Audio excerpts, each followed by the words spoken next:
जब फेसबुक पर पहली बार उसका मैसेज आया तो मैं घबरा गई थी। दिल तेजी से धड़कने लगा। मेरे शौहर घर पर नहीं थे, लेकिन यूं महसूस हुआ जैसे मैं कोई चोरी कर रही हूं। एक ऑनलाइन मैसेज खोलने से पहले भी इधर उधर देखा कि कहीं कोई देख तो नहीं रहा। अपनी हालत पर हंसी भी आई कि मैं कितनी बेवकूफ हूं। घर में तन्हा हूं, फिर किसी से डर रही हूं। उसने लिखा था, हाय, मैं आपसे दोस्ती करना चाहता हूं। पढ़कर चेहरे पर मुस्कुराहट फैल गई, फिर खुद ही शर्मा भी गई। मैं इंटरनेट पर किसी नामालूम शख्स के पैगाम में क्यों दिलचस्पी लूं? शौहर का ख्याल आते ही दिल में एक टीस सी उठी और कोफ्त भी हुई। ये उनकी बेरुखी ही है कि एक नामालूम शख्स की तरफ से आने वाला हाय भी मेरे दिल में गुदगुदी कर सकता है। हो सकता था कि उसका जवाब ना देती, लेकिन अपने शौहर से इस कदर नाराज थी कि फौरन लिख दिया हाय। उसका नाम आकाश था, लेकिन उनकी जिंदगी एक मशीन की तरह है। सुबह उठे, दफ्तर चले गए, 10 बजे आए, खाना खाया, सो गए। गले लगाने में कितना वक्त लगता है? ऐसा नहीं कि मैं ये नहीं समझती कि वो मसरूफ है, लेकिन अपनी बीवी को मोहब्बत भरी नजर से देखने या उसे गले लगाने में कितना वक्त लगता है। लेकिन मेरे शौहर में ऐसे जज्बात थे ही नहीं, या उनका इजहार उनकी मर्दानगी को जेब नहीं देता। सेक्स कर लेंगे, लेकिन रोमांस नहीं। 1 साल की शादी में हमने अभी तक फोर प्ले नहीं किया। मैं कितना ही बेहतर खाना बनाऊं, घर को कैसा ही रखूं, कभी तारीफ का एक लफ्ज नहीं निकालते। पूछो तो कह देंगे ठीक है। इन्हीं सब ख्यालों में खोई थी कि आकाश ने फिर पिंग किया। वो मेरी तस्वीर देखना चाहता था। इंटरनेट की दुनिया मेरे लिए नई थी। उन्होंने ही फेसबुक पर मेरा अकाउंट बनाया था।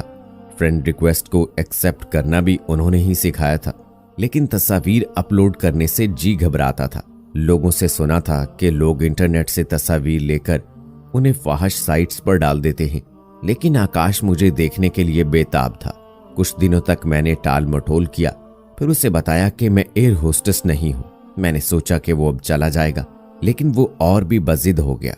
भेज भी देती, लेकिन मेरे पास एक भी ढंग की तस्वीर नहीं थी। आकाश भी शादीशुदा था। 3 साल की उम्र का उसका बेटा था। मल्टीनेशनल कंपनी में काम करता था। बैरून मुल्क जाता रहता था।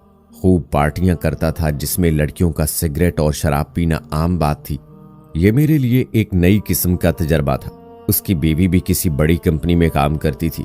उसने कहा कि वो एक दूसरे को ज्यादा वक्त नहीं दे पाते हैं। एक दिन उसने कहा, मैं आज बहुत उदास हूं और मेरी बीवी इसलिए बात नहीं कर सकी कि वो मीटिंग में मसरूफ है।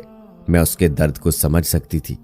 हम रोजाना बात करते थे, बहुत मजा आता था। ये मेरा पहला तजर्बा था।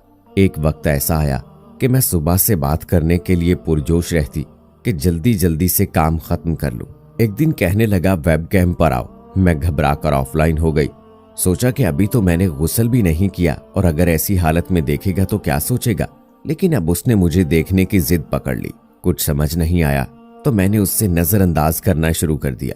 उसके ऑनलाइन होने के वक्त मैं ऑफलाइन हो जाती। कुछ दिनों इसी तरह चलता रहा। फिर उसने चिढ़कर मुझे ब्लॉक कर दिया।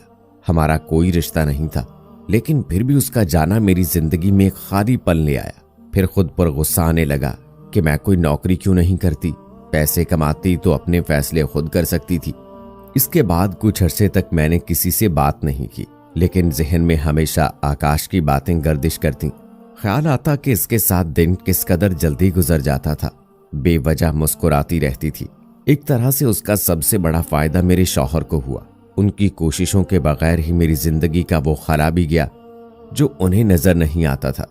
अब क्या करूं और क्या ना करूं, इसी ख्याल में और कुछ दिन गुजर गए। एक दिन यूं ही एक लड़के का प्रोफाइल देखा। शक्लो सूरत अच्छी थी। पता नहीं जी में क्या आई कि मैंने उससे फ्रेंड रिक्वेस्ट भेज दी। शादीशुदा होकर फ्रेंड रिक्वेस्ट क्यों भेजी? उसने पूछा। तुम तो शादीशुदा हो, तूने मुझे रिक्वेस्ट क्यों भेजी? मैंने कहा, क्यों, क्या शादीशुदा लड़कियां दोस्त नहीं बनाती?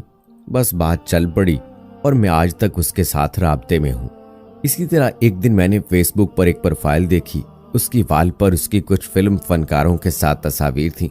मैंने सोचा कि इसकी वाल पर दिलचस्प चीजें मिलेंगी। मैंने उन्हें फ्रेंड रिक्वेस्ट भेज दी और उन्होंने कबूल भी कर ली। ऐसी ही जिंदगी गुजर रही थी कि एक बेटी पैदा हो गई। इसके बाद चीजें ठहर सी गईं। पहले 2 साल तो होश नहीं रहा कि मैं कहाँ हूं। अब बेटी 3 साल की हो चुकी है, लेकिन अब भी अपने लिए वक्त निकाल पाना मुश्किल है। जी चाहता है कि किसी से बात करूं, लेकिन जैसे ही फोन उठाती हूँ वो वीडियो देखने आ जाती है।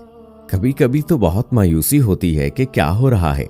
मैं सिर्फ माँ और बीवी बनकर रह गई हूँ, लिहाजा मैंने फैसला किया है कि अपनी बेटी के साथ ऐसा नहीं होने दूंगी।